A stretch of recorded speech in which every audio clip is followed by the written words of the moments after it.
In an effort to make our channel better, we decided to look into HD cables. Everybody has the same issue, right? If you have a vintage system, you'd like to play it on your modern TV, whereas most vintage systems ran on like the old AV ports. If you have an older system, you're using the radio frequency, the RF connectors. The one that everybody keeps vouching for is the Hyperkin cables, which we have right here. Just to compare them, we've also gotten the pound cables, which are what I like to say, the pound town. Many of you are probably wondering which cable should I go for, also which one is the more affordable option, or which one's the better one. I think there's more expensive cables, right? Well, these two are the same price right now. Is there cables out there that are more expensive? I mean, like these seem to be like the standard. The most popular one is always a Hyperkin, and then we found out the hard way that they don't last very long. For the 32-bit, like the PlayStation and the Sega Saturn ones, we always lose the sound. And you could go back and see some of our previews where we lost the sound. That Katamari game. Yeah, Katamari. We did it at Pitfall 3D. It's like,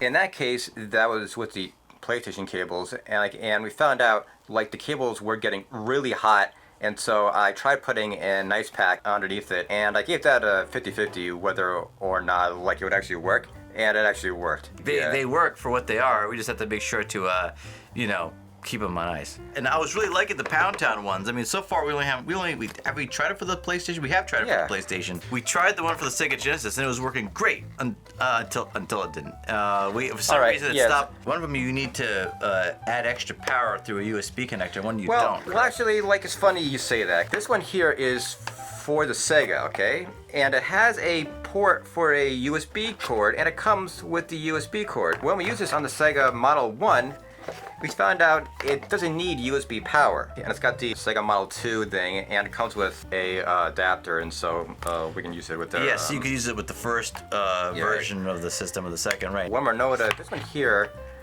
doesn't have a HDMI thing attached to it, like it's separate. On the outside, they all look the same, so I'm gonna open up this Hyperkin one. So here we go, we're doing an unboxing. Very similar. You have the Generation 2 connector that you could plug into the back. It does say... there's no instructions. It's just Yeah, both of them don't come with instructions. They just assume that you're tech savvy enough to figure it out. This port here that allows it to breathe doesn't always work too well. And even if it doesn't really even feel that hot, you just know that you got to put it on a block of ice. Well, here's the thing, all right? This vent is like on the bottom. This one here has like feet, right? I mean, and the label is on top, implying that that's the bottom, and so like it makes sense, like you put it down like on carpet or something, and then it gets blocked, and then it overheats. No.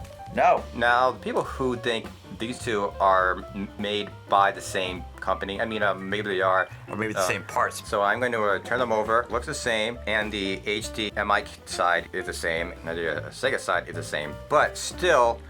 One has the USB thing on top, and this one has it on the bottom. And this one here, which is a Hyperkin, actually has a switch where you can switch 4x3 to 16x9.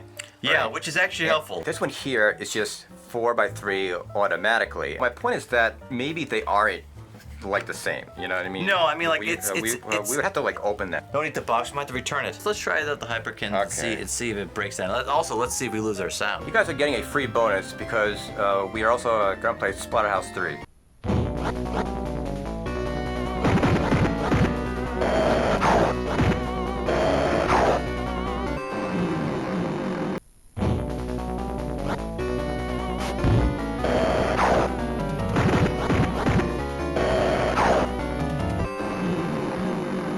You want to get some tips about Splatterhouse 3? What's the secret? There is a secret to it. The secret is just master the roundhouse kick. It's just like any other fighting game, like whether it be like Streets of Rage or Final Fight. There's actually like a combo system, right? Like pow pow pow pow, and this one here, where like you can like headbutt people and like chuck them in the ground and all kinds of other cool stuff.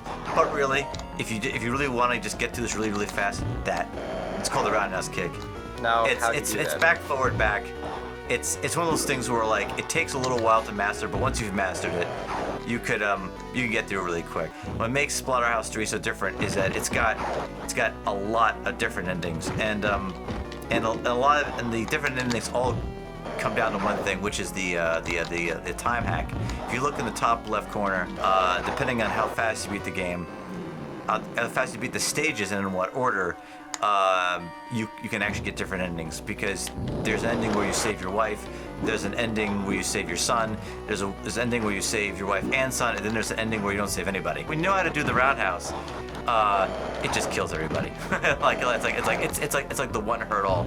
Plus it's also a great way to clear all the enemies from around you. The first time you play this, you're obviously not making the freaking time. The first thing you think of is that's definitely your wife in 1,000 pieces on the floor. In fact, I have no idea how this game didn't get like a freaking a mature rating for back in the day. Yeah, then having a guy whose face falls off is pretty terrifying too. Not to mention like the head and the butts on the ground. Oh yeah, right. Even like for Sega, that was pretty ballsy. The thing about both the Hyperkin and the pound cables is that they don't go bad like immediately. Like it's like a gradual decline, and then when that happens, you're like, well, wait a minute, where's the sound? Or hey, where's the picture? It might not go bad down the first night, but like, you know, night 2. Oh wow. Stage X? Yeah. So get this. Oh, like how'd you get here? This is an Easter egg. So if you beat the time ridiculously fast, it gives you these special bonus stages.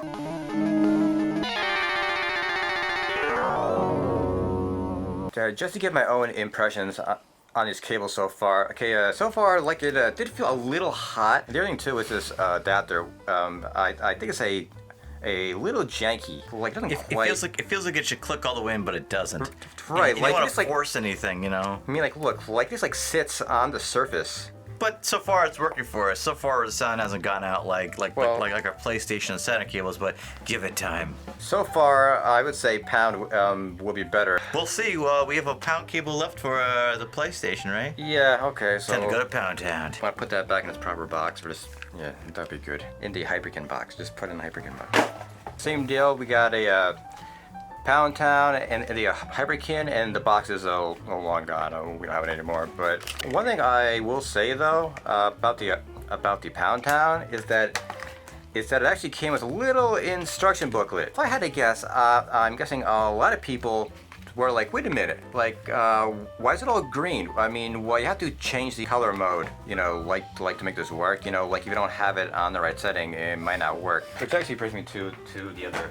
Now, if you had a PlayStation 2 and you were looking for a cheap HDMI converter alternative or whatever, probably the first thing you bought was this. To be honest, this works well. The only problem is that you have to change the color mode, which I wrote, you know, on the box, like to remind me. Wait, you mean like similar? Like instead of getting the pound cables or Hyperkin cables, you can just buy that piece there. This does not play well with their video recorder. However, like if you're just trying to, you know, play it on your TV, I would just spend the $10 and just buy this thing. What's it called? Like what company makes it? No company. Like it just says PS2 to HDMI. Really? Look how simple this thing is. I must point out though, like this only works on the PlayStation 2. Like it doesn't work on the PlayStation 1. You know what's really funny? You're absolutely right. It says right here, no power adapter, no messy cord, just one HDMI cable. Yeah, see? But you do need a power cord. Yeah, exactly. Like a light. It also says that it has a 3.5mm stereo audio jack. It does. You so know. You can hook up your headphones to it. Yes. In a way, this is better than the Pound Towns. Yeah, but better than Pound or a. I hate to say it, but to be honest, I compared this like to the Hyperkin. I thought this one looked better. Maybe it was made for the fat model, but okay, so here is the slim model, right? Now if I plug this with the USB into here. Oh, you can't put the power cord in there? Yeah, look. You can't peel it back enough that you could put both of them at the same time? You can't, it's just very, you know, janky. It's very cramped. Now the other cables, like the Pound Town cables. The Pound cables. And the Hyperkin cables, I believe it works, this is PlayStation 2. I believe they work on both. Yes, it's in the back. We have PS1 games and the PS1 console. I think they meant the PS1 and the PS2. PS1 games and the PS1 console. Because those are two different things. These are the Hyperkin HDMI cables for the PlayStation, or I should say PlayStation 2 or whatever. Yeah, PlayStation 2, PlayStation 1. This one actually doesn't have a switch on it to make it 4x3. Wait a minute, so, didn't the Saturn version did though, right? Right, I'm right. I mean, some of them have it and some of them don't. It's so weird. That is really weird. When you buy them, can you actually buy one with the option, or is it just random which ones do and which ones don't? No, I mean, no. Like they just give you like the cord. So this is the same thing, but with pound cables. It looks like it's the same. It looks like it's the same quality, except actually this looks like it might actually be a smaller frame. Well, it is. This is 4x3. Gotcha. Like the way it's supposed to be. I mean, it's still cool that both of them are like, you know, running through HD cables though. I mean, it looks pretty same. I feel like this is higher, maybe slightly higher contrast, maybe. Yeah. No, it's the same. I mean, you know, like it's just like cables. I don't know what to say. You know, like Visually, it doesn't seem to be much different. I think that the true difference between the actual two cables, other than the fact that some have a 4x3 option, some have a 16x9 option, is the quality. Because again, our Hyperkin cables, not all of them, because you can't do that for every system, but the ones we have for the 32-bit systems, we've noticed that at some point or another, the sound cuts out. And so the pound cables we seem to be a bit better. I think it's fairly common on Hyperkin cables that if we have two of them on two completely different systems that have had the same problem. I think it's obvious. Like the cables are just like badly made or poorly made or something. You know. It could also be because maybe it's not an exact science to go from, you know, RF connectors to HDMI connectors. What is the setup that's been working for you? If you can recommend better cables or a better setup, let us know. If it's over $500 or something, we're probably not going to do it. Yeah, right. Yeah, Or it's like if you've got a special job, custom job done where somebody opened up your Yeah, exactly. opened up your Super Nintendo and hacked it.